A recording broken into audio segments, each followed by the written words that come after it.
स्वागत है आपका चैनल पर। ये वीडियो मैं एमसीक्यूज़ फॉर्म में लाई हूँ और इससे पहले मैं आपसे रिक्वेस्ट करूँगी प्लीज़ चैनल पे जो नए हैं वो चैनल को सब्सक्राइब करें और अदरवाइज़ पूरा चैनल पूरा वीडियो देखें और लाइक करें, शेयर करें ज़्यादा से ज़्यादा।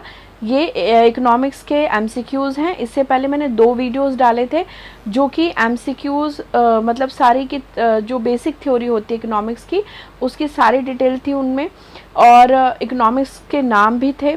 उसके बाद शुरू हुई आपकी इकोनॉमिक की डेफिनेशन और मार्जिनल यूटिलिटी और इक्वल मार्जिनल यूटिलिटी, तो ये सारा डिस्कशन था। अब हम उनसे रिलेटेड एमसीक्यूज़ करें, तो प्लीज़ अगर आपने वो वीडियो नहीं देखी तो आप देख लें, तो आपको बहुत अच्छे से ये एमसीक्यूज़ लगाने में आसानी होगी। ठीक है, चलिए फिर स्टार्ट करते हैं। और इससे पहले मैं एक बात और बता दूं आपको कि जो एमए और बीकॉम का एंट्रेंस एग्ज़ाम दे रहे हैं उन्हीं सभी बच्चों के लिए मैं जो है इकोनॉमिक्स का सारा सिलेबस और सारा प्लान कि किस तरह से हम उसे पूरा कराएंगे, कितने वीडियोस सेंड करेंगे, कितने वीडियोस एमसीक्यूज़ के डालेंगे और सिलेबस को किस किस शेड्यूल के अकॉर्डिंग उसको पूरा कराएंगे, ताकि हम लोगों का प्लान जो है आप जान सकें और आप अपना प्लान उसके अकॉर्डिंग बना सकें। तो ये जो शेड्यूलिंग है सारे सिलेबस की, किस तरह से वीडियोस आएंगे, किस तरह से एमसीक्यूज़ आएंगे, उस वीडियो को आप ज़रूर देखिएगा। इनके बाद एमसीक्यूज़ के बाद वही वीडियो मैं अपलोड करूँगी जिससे आपको सारा सिलेबस, सारा प्लान कैसे कैसे पूरा कराया जाएगा, कैसे कैसे एमसीक्यूज़ कराए जाएंगे और कैसे हम जो रिविजनल वीडियो भी डालेंगे, ताकि आपका सारा सिलेबस कंप्लीट हो, कोई चीज़ रह ना जाए, और साथ में रिविजनल वीडियो भी डालेंगे ताकि रिवीजन भी अच्छी हो सके और आप एंट्रेंस एग्ज़ाम बिना किसी परेशानी के क्लियर कर जाएं। चलिए फिर इस वीडियो को भी डिस्कस कर लेते हैं। यहाँ पर आप देखिए क्वेश्चन नंबर 12, ठीक है, स्टार्ट हो रहा है। प्रोफेसर रॉबिन्सन की वर्ष 1932 यानी 1932 में प्रकाशित बुक का नाम, ठीक है। कुछ बच्चे कहते हैं कि मैम इंग्लिश में भी मतलब कराइए, तो देखिए हिंदी में एमसीक्यूज़ लिखे हुए हैं, मैं बीच बीच में इंग्लिश बोलती रहूँगी, फिर भी कोई डाउट है आप पूछ लीजिए। तो 1932 में जो पब्लिश हुई थी बुक, उसका नाम क्या है? तो यहाँ पर है आर्थिक विज्ञान की प्रगति, आर्थिक विज्ञान की प्रगति एवं महत्व और उपरोक्त सभी। तो ये जो आर्थिक विज्ञान की प्रगति है यानी कि economical science development and importance, ये वाली बुक जो है उनकी 1932 में पब्लिश हुई थी। आगे चलते हैं। अर्थशास्त्र का अध्ययन किया जाता है। अर्थशास्त्र का अध्ययन में क्या किया जाता है? अगर स्टडीज़ आप इकोनॉमी की कर रहे हो तो मानवीय क्रियाओं का या जीव जंतु की क्रियाओं का, साधु सन्यासी, कंजूस व्यक्ति, तो ये तो बहुत आसान है, आपको पता ही होगा कि हम मानव क्रियाओं का अध्ययन करते हैं। ठीक है भाई, जीव जंतु का तो कोई ये बायो तो है नहीं, ठीक है, और ना ही कोई माइथोलॉजिकल सीरियल है जहाँ साधु सन्यासियों का करेंगे, तो ऐसा कुछ नहीं है। ठीक है, उसके बाद आपका है 14 अर्थशास्त्र की विषय सामग्री। जो अर्थशास्त्र है इसमें जो सब्जेक्ट आपको पढ़ाया जाता है बेसिकली उसमें क्या कराया जाता है? तो 2 ही चीज़ें हैं, उपभोग, उत्पादन। इसी की सारी कहानी जो है आप अर्थशास्त्र में सीखते हैं, कैसे उपभोग किया जाता है, कैसे उत्पादन किया जाता है। तो ये दोनों ही ऑप्शन ठीक हैं, तो इसके लिए ऑप्शन सी सही है क्योंकि उसमें ए और बी दोनों ऑप्शन के लिए दिया हुआ है। ठीक है, तो आई होप क्लियर। और ये जो उपभोग है दैट इज़ कंजम्पशन एंड उत्पादन प्रोडक्शन।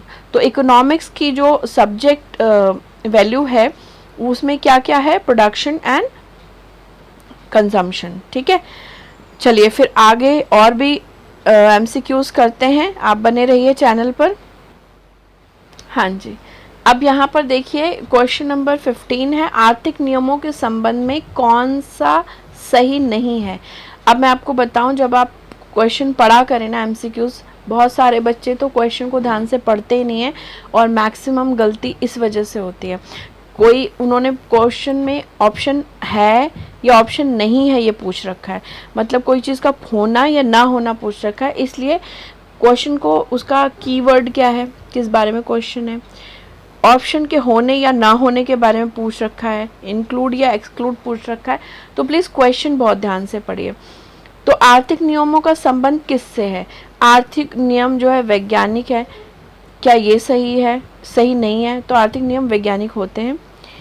आर्थिक नियम सही नहीं है, कभी कभी आर्थिक नियम गलत भी हो जाते हैं, एक्सेप्शंस हर जगह होते हैं। आर्थिक नियम बदल नहीं सकते, तो ये गलत है।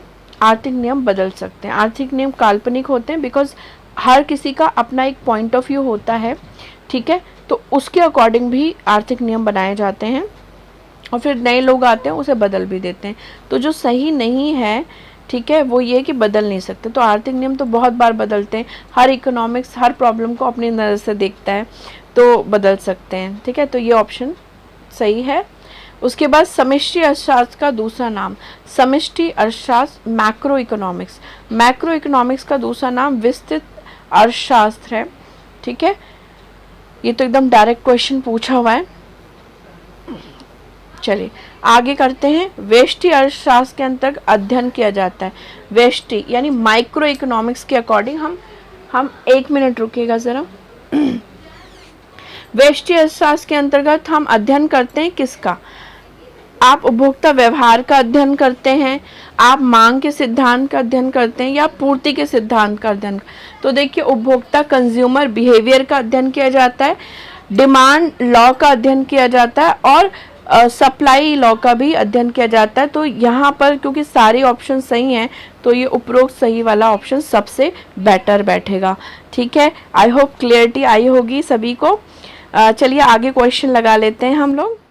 अब आता है क्वेश्चन नंबर 18, समष्टि अर्थशास्त्र के अध्ययन के अंतर्गत अध्ययन। अभी जो पहला क्वेश्चन था उसमें व्यष्टि यानी माइक्रो इकोनॉमिक्स में हम क्या क्या स्टडी करते हैं, और अब जो क्वेश्चन है वो है समष्टि अर्थशास्त्र में क्या अध्ययन किया जाता है।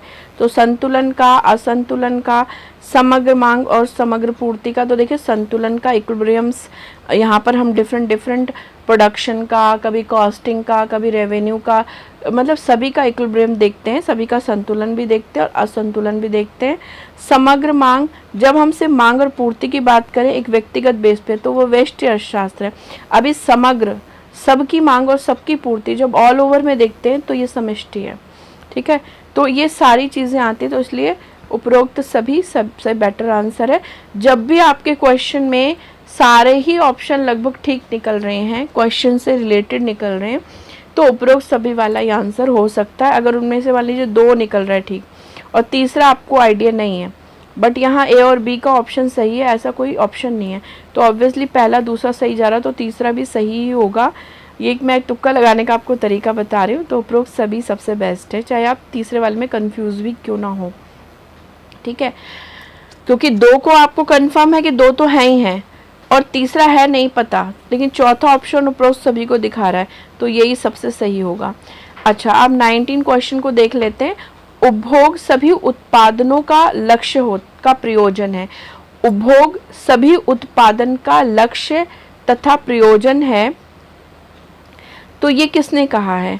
ये कथन है एडम स्मिथ, जो कि फादर ऑफ इकोनॉमिक्स यानी कि इकोनॉमिक अर्थशास्त्र के जनक कहे जाते हैं, ठीक है। इसके बाद क्वेश्चन नंबर 20 है, उपभोग के परिणाम स्वरूप। उपभोग के परिणाम स्वरूप क्या होता है? उपभोग के बाद क्या मिलता है आपको? मानवीय आवश्यकताओं की संतुष्टि होती है, एकदम सही बात है। तुष्टि गुण क्या होता है? देखिए, अगर आप मेरा पिछला वीडियो देखेंगे तो तुष्टि गुण मतलब यूटिलिटी, उपयोगिता है ना। तो तुष्टि गुण धीरे धीरे समाप्त होता है, बिल्कुल सही बात है। आप कोई चीज़ को कंज्यूम करते हो, आपको बहुत सेटिस्फेक्शन मिलता है, दूसरी यूनिट जब आप करोगे तो जो पहली यूनिट का मतलब सेटिस्फेक्शन था उससे कम ही सेटिस्फेक्शन आपको मिलेगा, और ये धीरे धीरे सेटिस्फेक्शन कम होता जाएगा। भाई आप पानी पी रहे हो, 1 ग्लास पिया, ठीक है, आप संतुष्ट हुए, दूसरा ग्लास पे 3 ग्लास के बाद क्या होगा? आपको और ज़्यादा पानी पी लेंगे तो उल्टी कर देंगे, मतलब तुष्टि गुण खत्म हो रहा है आपका ज़्यादा उपभोग से, ठीक है। और तुष्टि गुण समाप्त हो जाता है जी एक लिमिट के बाद, बिल्कुल तुष्टि गुण, अगर आप किसी चीज़ का कंटिन्यूस उपभोग कर रहे हो तो उसका तुष्टि गुण समाप्त हो रहा है, क्योंकि आप सेटिस्फाइड हो जा रहे हो। जब आप सेटिस्फाइड हो जाओगे तो आप और नहीं चाहोगे, ठीक है। लेकिन मनी के केस में बस ये नहीं होता, मनी जितनी दे दी जाए उतनी अच्छी होती है, ऐसा लोगों मतलब तुष्टि नहीं आती जल्दी उसकी, तो ये थोड़ा एक्सेप्शन केस हो जाता है। उपरोक्त सभी, तो ये क्वेश्चन ऐसा है जिसका फर्स्ट सेकंड थर्ड सारा सही था, तो ऑब्वियसली फिर फोर्थ ही इसका करेक्ट आंसर है ना। तो आई होप सबको समझ आया होगा। और अगर फिर भी आपको कोई डाउट है ना किसी चीज़ को समझने में, मान लीजिए कि हिंदी और इंग्लिश का कन्वर्जन ठीक से आप बात नहीं समझ पा रहे, तो आप मतलब क्वेश्चन पूछ लीजिए, अपना क्वेश्चन पुटअप करिए, ठीक है। मैं यहाँ पर क्या कहते हैं, बच्चे का नाम मुझे भी याद नहीं आ रहा, उन्होंने कहा था कि इंग्लिश में मैम ज़रूर समझाएं, तो मैंने कोशिश करी है। इससे ज़्यादा अगर रिक्वायरमेंट है तो आप बताइएगा, ठीक है। चलिए तो फिर एक बार रिमाइंड करा दूँ आपको, शेड्यूल्ड वीडियो जो है सिलेबस का शेड्यूलिंग आएगी कि कैसे कैसे क्या क्या इकोनॉमिक्स का सिलेबस है और कैसे कैसे हम वीडियोस के थ्रू से कवर कराएंगे, एमसीक्यूज़ वीडियो कैसे डालेंगे, कितने वीडियोस में कवर करा देंगे सिलेबस, उसके बाद मैराथन वीडियो भी डालेंगे ताकि सारा सिलेबस एक बार में भी रिवीजन हो सके, शॉर्ट रिवीजन कराएंगे। तो इसको ज़रूर देखिएगा ताकि आपका अच्छा स्टडी प्लान बने। और प्लीज़ वीडियो को लाइक करें, शेयर करें, और चैनल को अगर अभी तक सब्सक्राइब नहीं किया है तो सब्सक्राइब कर लीजिए ताकि आपको सारे सिलेबस का जो वीडियो है वो कंटिन्यूसली मिल जाए। And thanks for watching the video. Have a nice day. खूब अच्छी तैयारी करिए, आगे बढ़िए और सफल होइए।